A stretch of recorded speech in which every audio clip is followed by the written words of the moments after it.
In this guide, I'll show you how to free up storage space on your Nintendo Switch.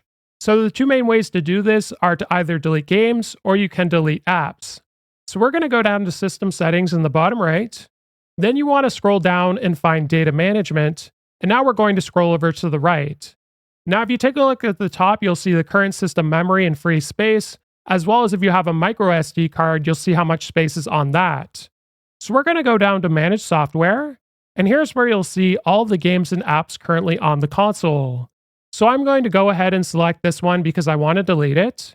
Now there's two different options you can select, Archive Software and Delete Software. Both of these will not delete your saved data for the application or game. The only difference being with Archive Software, you're going to keep an icon on the home menu so you can easily select it and it'll re-download it, but it's going to delete the storage space that the game or app's currently using.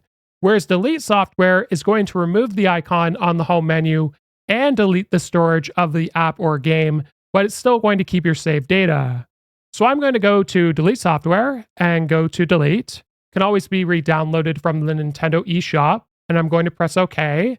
Now, if I go back, let's say I was happy with everything I've deleted for games or apps, I'm going to scroll down again, and here's where you'll find Delete Saved Data. So if you don't intend to use this again, for example, this application or game, you could go ahead and delete the saved data as well, which in this case, I'm going to select this one. And I'm going to go to delete all saved data for this software across the entire console.